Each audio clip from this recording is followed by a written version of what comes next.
Hebreos 10, 24 y 25 dice así: Y considerémonos unos a otros para estimularnos al amor y a las buenas obras, no dejando de congregarnos, como algunos tienen por costumbre, sino exhortándonos, y tanto más cuanto veis que aquel día se acerca.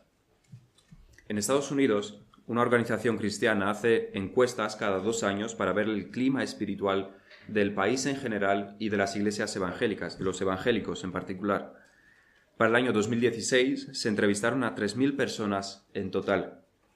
Entre las afirmaciones que hay en el cuestionario se encuentran algunas del tipo: ¿merece el más ínfimo pecado la condenación eterna? Es una pregunta que se les hace. O ¿la Biblia tiene autoridad de decirme qué hacer? Con estas clases de preguntas lo que se intenta es ver el clima espiritual. ¿Qué es lo que piensa la gente sobre estas cosas? Son preguntas bastante acertadas. Y a esas afirmaciones se pueden dar 5 respuestas muy diferentes. Estoy totalmente de acuerdo, estoy más o menos de acuerdo, no estoy seguro, o estoy más o menos en desacuerdo, o estoy en total desacuerdo. Y por desgracia parece que la evolución de 2014 a 2016 no ha sido positiva en términos generales. Por ejemplo, un 10% más de las personas entrevistadas creen que sus obras contribuyen para la salvación final. En cuanto a la afirmación de si el pecado más pequeño merece la condenación, el 73% no están de acuerdo con esto. Incluso de los que asisten a la iglesia una vez o más a la semana, un 60% están en desacuerdo, no están de acuerdo con esta afirmación. Tengamos en cuenta que esto tiene que ver con el carácter mismo de Dios, la respuesta que da Dios al pecado. Si Dios puede pasar de largo un pecado, da igual si grande o pequeño, eso dice algo del carácter de Dios, y lo que dice es que Dios no es santo. Pero la afirmación del cuestionario que nos interesa ahora mismo es la siguiente. La afirmación es: adorar solo o en familia es un reemplazo válido de asistir regularmente a la iglesia. Adorar solo o en familia es un reemplazo válido de asistir regularmente a la iglesia. Es decir, si da lo mismo congregarte o no en una iglesia, siempre cuando ores o escuches un sermón tú solo o con tu familia. Y esa es una pregunta crítica y no es para nada secundaria. Y revela ya no tanto la doctrina, sino también la práctica de la gente. Si preguntamos por la calle, ¿es Jesús Dios? Y la mayoría dice que sí, ¿significaría esto que su estado espiritual es bueno? Para nada. Una persona puede responder que sí y que su corazón esté a una distancia infinita de ser un cristiano verdadero, porque no implica práctica en ningún sentido. Pero la pregunta de si puedes reemplazar el asistir a la iglesia con actividades en solitario o en familia, esto ya tiene que ver con la práctica. Revela un poco más dónde está el corazón, porque el corazón suele estar donde están los hechos. Pero las respuestas fueron las siguientes. De los 3.000 entrevistados, un 58% estaban de acuerdo. Un 58% estaban de acuerdo de que puedes adorar a Dios tú solo sin ir a la iglesia. Un 12% no estaban seguros y el restante 30% estaban en desacuerdo. Así que más de la mitad estaban de acuerdo con esta afirmación. Lo sorprendente es que un 46% de los evangélicos también están de acuerdo con eso. Casi la mitad de los que se autodenominan evangélicos piensan que asistir a la iglesia no es necesario. De los evangélicos que asisten a la iglesia una vez o más por semana, casi un 75% están en desacuerdo. Es decir, que sí que saben que la iglesia es necesaria, que asistir a los cultos es necesario y que no puede ser reemplazado por nada. Lo realmente interesante para nosotros sería conocer el estado de los evangélicos en España, ¿verdad? Porque son 2 países bastante diferentes. ¿Cómo ven los evangélicos de España la iglesia? ¿Es algo importante? ¿Es algo opcional? ¿Es algo fundamental? Y aunque no sabemos el estado de los evangélicos de aquí de España, no tenemos ninguna encuesta que lo mida, lo que sí podemos saber es lo que Dios dice en las Escrituras. Hay un sentido en el que nos debe dar absolutamente igual lo que se piense o se deje de pensar en general en la cultura, porque lo que nos interesa es saber lo que la palabra de Dios enseña, que la palabra de Dios sea predicada. Siempre y cuando no predique un sermón elocuente sobre la esclavitud o sobre la falsa religión griega, estaré dentro de estos límites razonables, ¿verdad? Porque ninguno de vosotros tenéis problemas con la esclavitud. ni con los falsos dioses griegos. Así que, ¿qué es lo que dicen las Escrituras? ¿Qué es lo que dice Dios mismo sobre la Iglesia en general y los deberes del cristiano para con la Iglesia? ¿Qué es lo que dicen las Escrituras? En nuestro primer punto veremos muy a grandes rasgos lo que es una iglesia, qué es la iglesia local y qué es la iglesia universal. En segundo lugar, veremos la necesidad de pertenecer a una iglesia, el fundamento bíblico de pertenecer a una iglesia. Y en tercer lugar, las responsabilidades del cristiano en la iglesia. La palabra en español iglesia viene del griego eclesia, como todos sabremos y habremos oído alguna vez. En griego eclesia no es una palabra más. No es como coche, que significa coche, y poco más hay que decir. Es una palabra, es una serie de caracteres. Es una palabra formada, eclesia, a partir de otras dos palabras, ek, que significa fuera, y kaleo, que significa llamar. Por tanto, lo que eclesia significa es aquellos que son llamados, los que están sacados fuera, los que están sacados de un grupo y son llamados. Un grupo de personas llamadas o seleccionadas, o aquellos elegidos, también es una buena traducción. Esta palabra no fue inventada, por otra parte, para referirse a los cristianos, sino que ya se usaba en el mundo griego, ya existía antes de la iglesia cristiana, y la podemos traducir y se traduce como asamblea o congregación. Si abrimos nuestras Biblias en Hechos 19, podemos ver una cosa bastante interesante. En Hechos 19:32 nos dicen las Escrituras: unos pues gritaban una cosa y otros otra, porque la concurrencia estaba confusa y los más no sabían por qué se habían reunido. En este aspecto nos da un poco igual el contexto. En el versículo 39 dice: y si demandáis otra cosa, en legítima asamblea se puede decidir. Y en el 41, y habiendo dicho esto, despidió la asamblea. Las palabras aquí traducidas como concurrencia en el versículo 32 y asamblea en el versículo 39 y 41 son la palabra eclesia, exactamente la misma palabra que traducimos en otras muchas partes como iglesia. Y el contexto de aquí no es una iglesia, por eso no se traduce como iglesia, es una asamblea de una ciudad griega. Es una concurrencia de personas. El motivo por el que hemos traducido eclesia como iglesia y no como asamblea en otros lugares de las Escrituras es porque simplemente a una asamblea cristiana, a una reunión de personas cristianas, la denominamos iglesia. Se ha creado en español, proveniendo del latín, una nueva palabra para designar a una asamblea cristiana. Una asamblea cristiana es una iglesia. En nuestras Biblias tenemos un libro llamado Eclesiastés, un nombre que se parece bastante al término eclesia y es porque están relacionados. El Eclesiastés lo que hace es llamar a la gente para que atiendan sus palabras, convocar a las personas para que presten oído a su consejo. Así, el Eclesiastés es aquel que convoca, el que llama, el que reúne. Cuando se estudia el tema de la iglesia, una pregunta que surge es la siguiente: ¿cuándo comienza la iglesia? ¿Comienzan los hechos después de la ascensión de Jesús? En un sentido sí, porque es ahí cuando los judíos son convertidos y empiezan a congregarse en el nombre de Cristo para escuchar la palabra predicada y tomar de la Santa Cena. Comienza en hechos en el sentido de asamblea, de congregación, de un grupo elegido que se reúne regularmente con ese propósito, en el nombre de Cristo.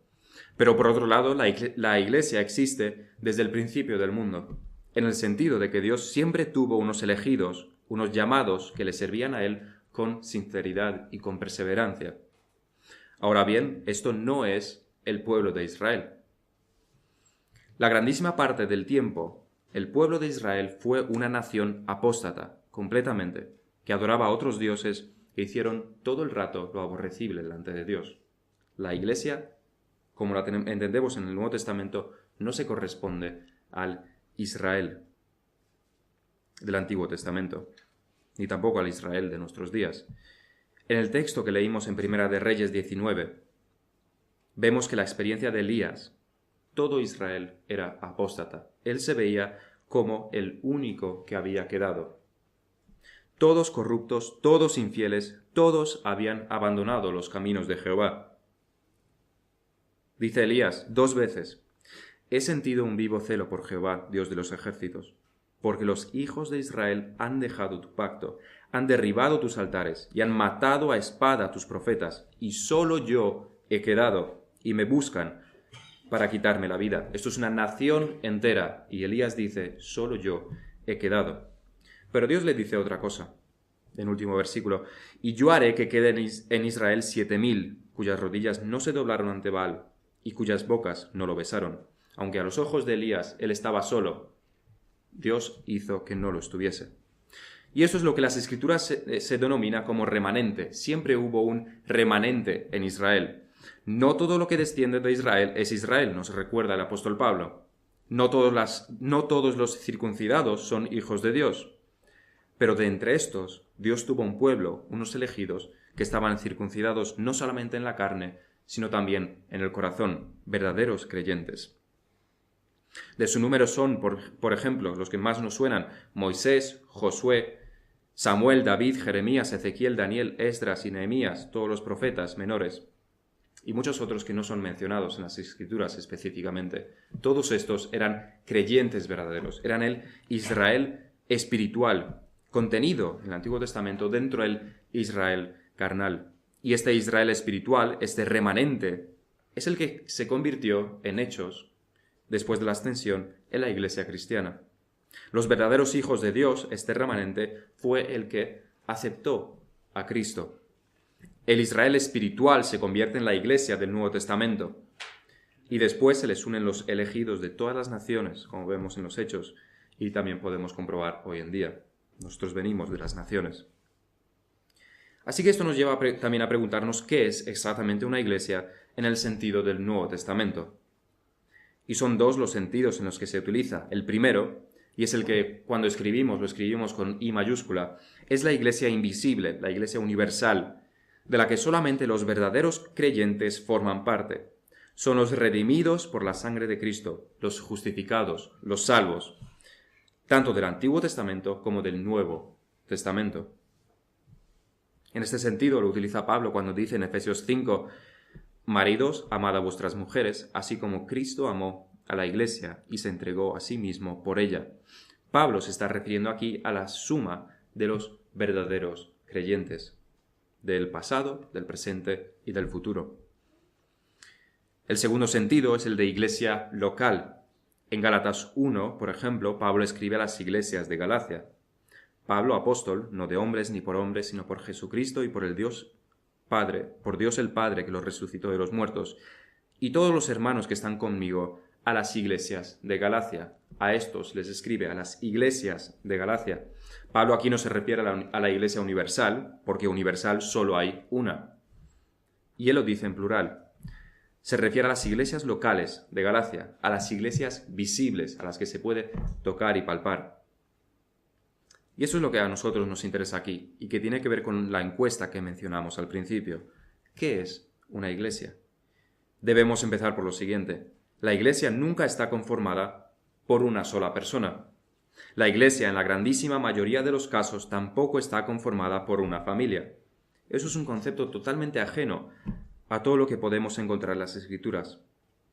Claramente la iglesia no es un edificio, pero eso ha quedado claro de lo que hemos dicho hasta ahora y creo que todos lo tenemos claro. Es que, ¿qué es una iglesia?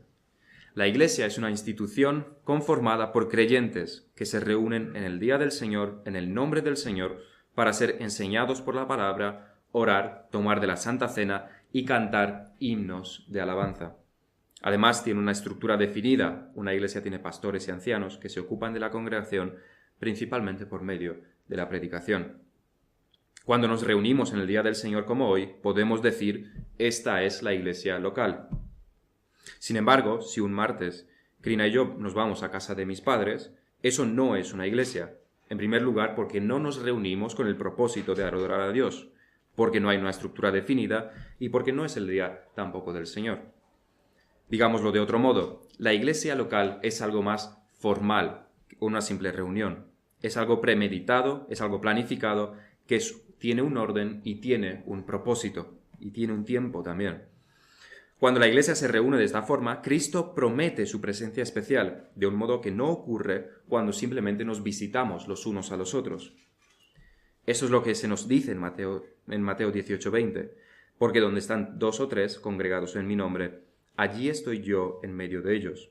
En mi nombre, dice Cristo. Y esas palabras son importantes. Si yo os visito a vosotros a vuestra casa, eso no nos estamos reuniendo en el nombre del Señor. Es otra cosa. Otra cosa que define a una iglesia y que se ignora mucho en nuestros días, y es una consecuencia de tener una jerarquía, es la aplicación de la disciplina.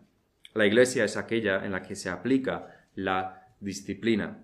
Las personas que conforman una iglesia no son entes que vagan libremente y hacen lo que quieren, sino que se deben someter a las Escrituras. Y cuando se produce una falta de sometimiento, eso conlleva consecuencias. La disciplina eclesiástica, que puede desembocar, el extremo es la excomulgación. Así que, ¿qué es una iglesia? Es un grupo de cristianos que se reúnen regularmente en el día del Señor para exponerse a la palabra predicada, donde se realizan las ordenanzas del bautismo y cena del Señor y están bajo la autoridad visible de pastores y ancianos. Eso es una iglesia. Ahora que la hemos definido, veamos en segundo lugar la necesidad de congregarse, la necesidad de pertenecer a una iglesia. En el Nuevo Testamento vemos desde los primeros capítulos cómo se conforma la iglesia de Jerusalén. En Hechos 2, 41 y 42 leemos: Así que los que recibieron su palabra, la palabra de Pedro en este caso, fueron bautizados, y se añadieron aquel día como 3.000 personas, y perseveraban, eso es lo que hace la iglesia, perseveraban en la doctrina de los apóstoles, en la comunión unos con otros, en el partimiento del pan y en las oraciones.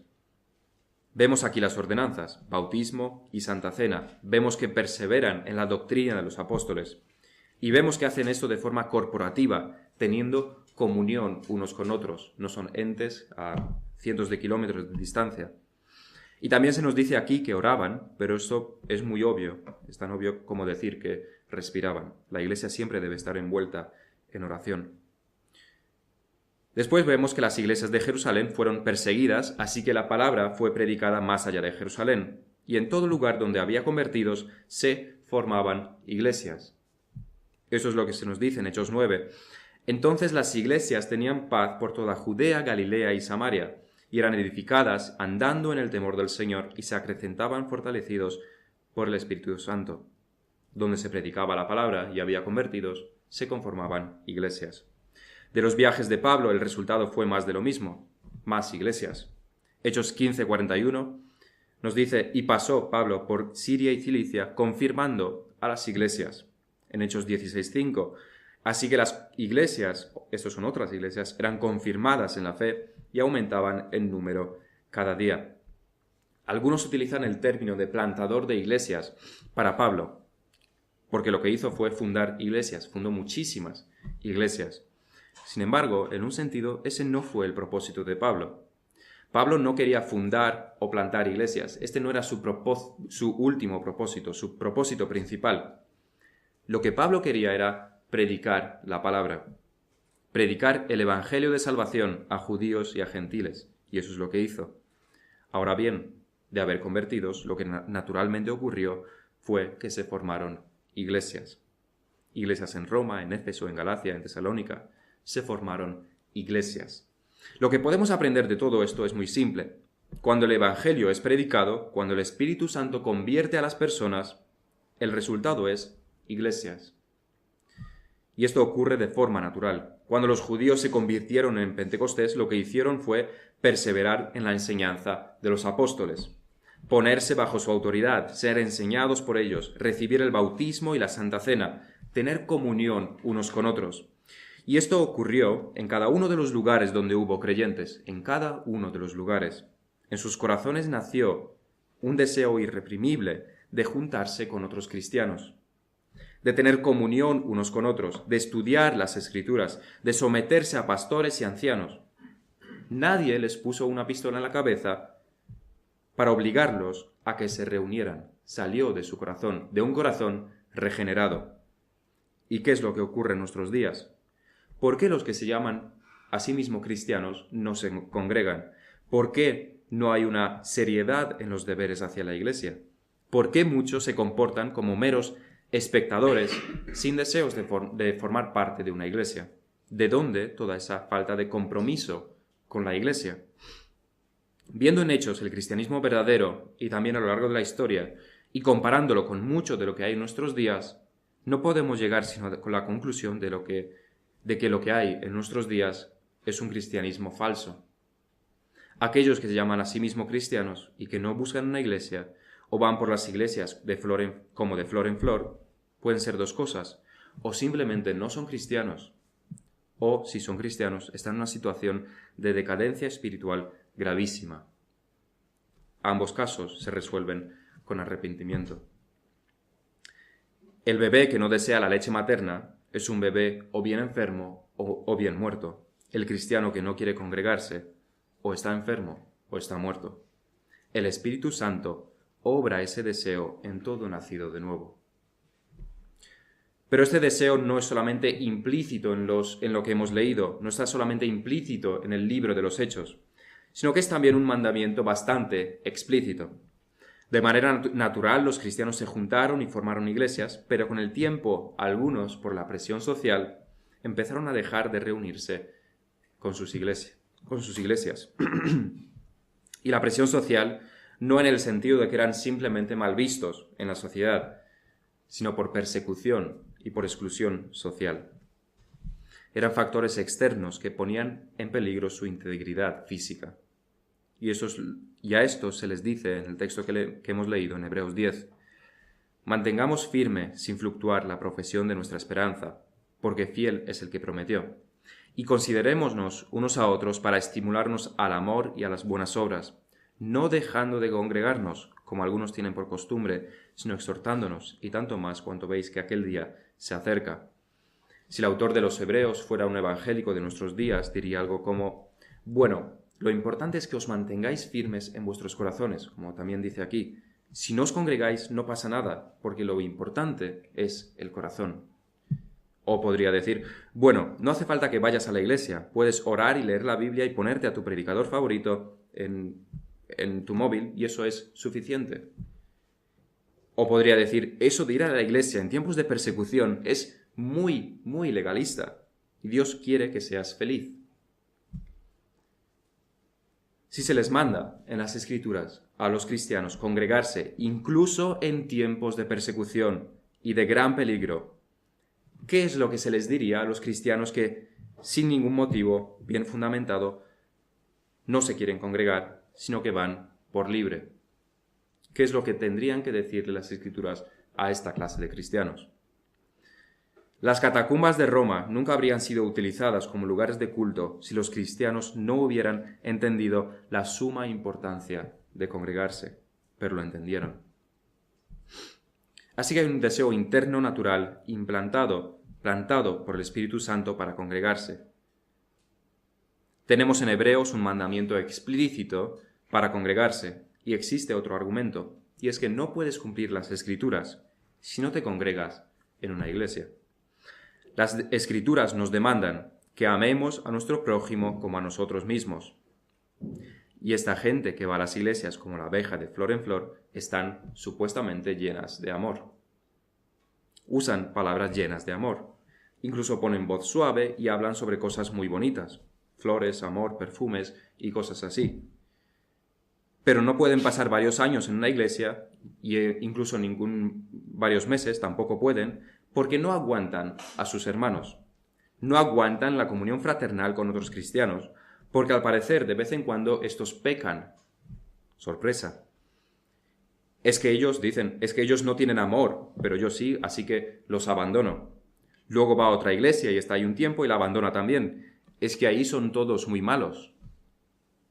Luego viene a nuestra iglesia y en cuanto entran a esta sala quieren darse la vuelta y salir huyendo, pero como todo está en silencio no se atreven. Pero aprovechan cuando se termina el culto para salir huyendo. Es que buscaba un lugar donde sentirme cómodo, con sofás, luz cálida y con buena música. Estas personas creen que están llenas de amor. Están llenas de amor, pero del amor rosa, el amor que es característico de los hijos de Satanás más bien. No están llenas de amor hacia Dios, hacia Jesucristo, hacia su palabra, hacia su iglesia. Así que en ninguna iglesia estarán bien, y cuanto más bíblica la iglesia, antes la abandonan. En el contexto del autoexamen, es en el contexto del autoexamen donde Juan dice, en 1 de Juan 3,14, nosotros sabemos que hemos pasado de muerte a vida en que amamos a los hermanos. El que no ama a su hermano permanece en la muerte. Así que, cristiano que no te congregas, por favor, cuéntanos cómo estás amando a tus hermanos desde el sofá de tu casa o yendo a una iglesia diferente cada domingo. A ver si tu esposa se cree que la amas realmente, si esta semana estás con ella, pero la siguiente estás con otra y la siguiente estás con otra. ¿Es eso amor? ¿Sentirá tu esposa que eso es amor? Eso no es amor, sino que es adulterio. Y lo que Juan dice aquí es serio. El que no ama a su hermano permanece en la muerte. Uno no puede congregarse, uno puede congregarse y no amar a sus hermanos, pero uno no puede no congregarse y amarlos. No existe este amor a distancia, no funciona. Y en esta misma epístola leemos, salieron de nosotros, pero no eran de nosotros, porque si hubiesen sido de nosotros, habrían permanecido con nosotros. Pero salieron para que se manifestase que no son de nosotros. Estos son aquellos que abandonan las congregaciones. Pero no solamente que no puedes cumplir el mandamiento de amar a tu prójimo, el primero de los cuales es tu hermano, sino que tampoco puedes cumplir con la santificación que se requiere del cristiano. ¿Verdad? Del cristiano se requiere una santificación. Y eso es lo que se desprende de Efesios 3. Efesios 3:11 dice, y él mismo, Cristo mismo, constituyó a unos apóstoles, a otros profetas, a otros evangelistas, a otros pastores y maestros, a fin de perfeccionar a los santos para la obra del ministerio, para la edificación del cuerpo de Cristo, hasta que todos lleguemos a la unidad de la fe y del conocimiento del Hijo de Dios, a un varón perfecto, a la medida de la estatura de la plenitud de Cristo, para que ya no seamos niños fluctuantes, sino que siguiendo la verdad en amor, crezcamos en todo aquel que es la cabeza, esto es Cristo, de quien todo el cuerpo, bien concertado y unido entre sí por todas las coyunturas que se ayudan mutuamente, según la actividad propia de cada miembro, recibe su crecimiento para ir edificándose en amor. Todo esto no es aplicable al cristiano solitario. Y es que en las Escrituras el creyente no solamente recibe de la Iglesia, sino que también da y aporta a la Iglesia. Si escuchas sermones en YouTube, ¿qué es lo que tú le das a ese pastor? ¿Qué es lo que tú tienes que ofrecerle a ese pastor de YouTube? Tú recibes, pero ¿cuál es tu contribución? Es la idea que se desprende de estos versículos de Efesios. Todo el cuerpo bien concertado y unido entre sí por todas las coyunturas que se ayudan mutuamente. Esta mutualidad no existe sin una iglesia. Sin una iglesia no formas parte de un cuerpo. Si te cortas un dedo, el dedo no sobrevive por sí mismo. Se pudre, se convierte en algo inservible. Y así es el cristiano que no se une a una iglesia. Podemos traer cientos de argumentos de todo el Nuevo Testamento y también del Antiguo de cómo la iglesia es necesaria para el creyente. Pero debemos entender que un cristiano sin iglesia es algo totalmente ajeno a las Escrituras. No existe el cristiano que no se une a una iglesia. Todo en las Escrituras está centrado, en el Nuevo Testamento, está centrado en la iglesia, nunca en personas individuales. Y si hemos establecido que pertenecer a una iglesia es un requisito indispensable para una vida espiritual buena, que es la voluntad de Dios que los cristianos se unan a la iglesia, veamos ahora en tercer lugar lo que se requiere de un miembro de la iglesia. ¿Qué es lo que pasa cuando una persona se une a la iglesia? ¿Cuáles son las responsabilidades de esta persona? En primer lugar, la responsabilidad del miembro de la iglesia, de aquel que se une a una iglesia, es asistir a los cultos. No hay que ser un genio para entender este requisito.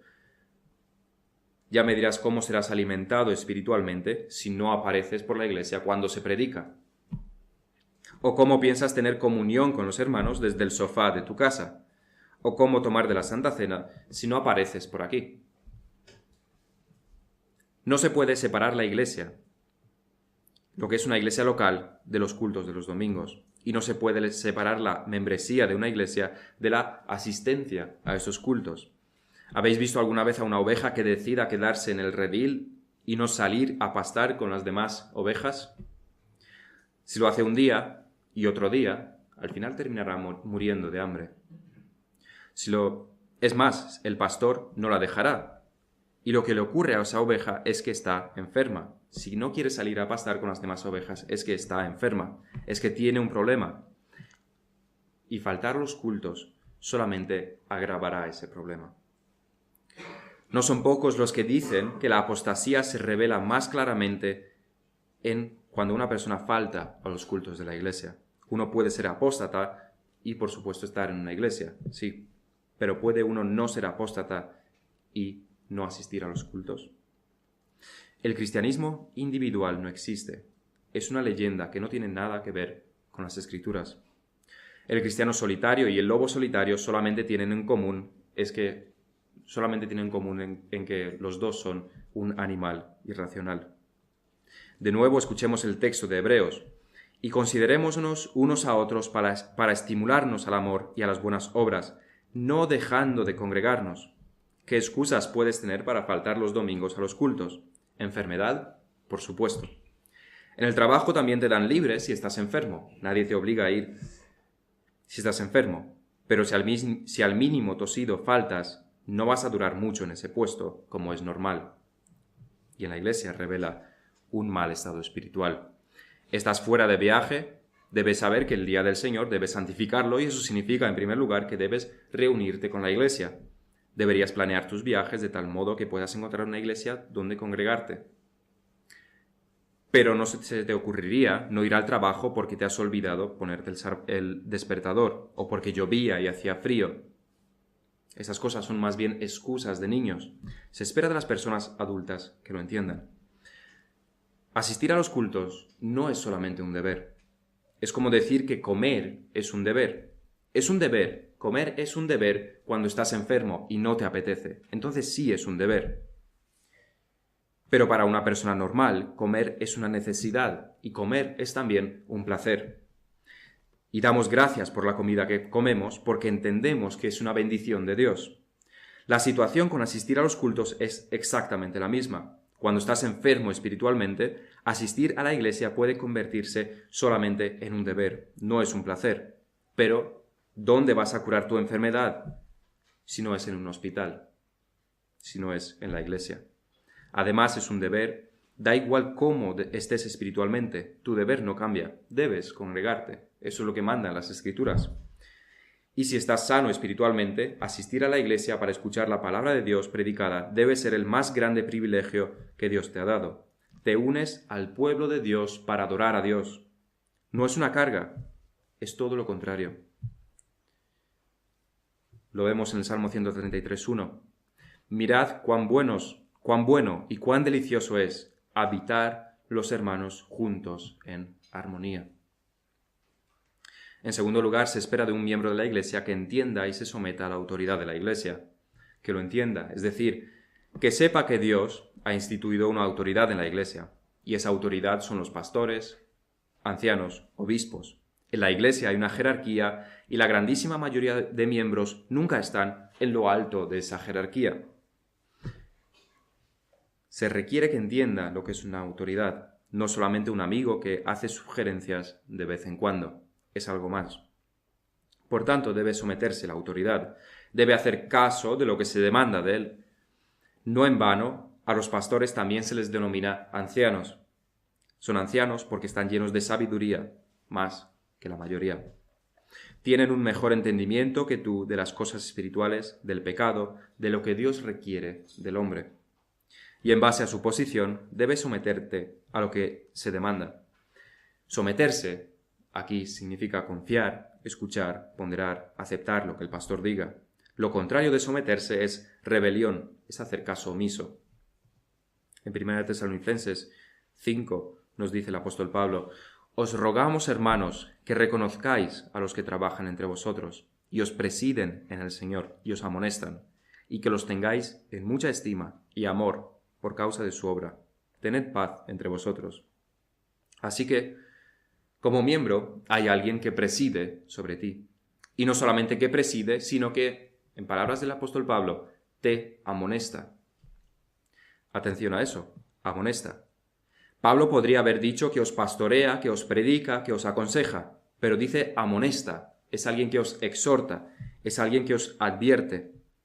A estos, dice Pablo, tenedles en mucha estima, reconocedlos. Y la paz, vemos, en la mente de Pablo, que no es el resultado de que no te amonesten, sino que es el resultado de que te sometas a la autoridad. No hay mejor reconocimiento, por otro lado, no hay mejor estima y amor hacia los pastores que someterse a ellos. Eso es lo que se requiere de ti como cristiano. Tengamos en cuenta que esto no es cumplir ciegamente órdenes que nos dan. En nuestros días esto no es un problema, a mi parecer. Nadie se somete ciegamente.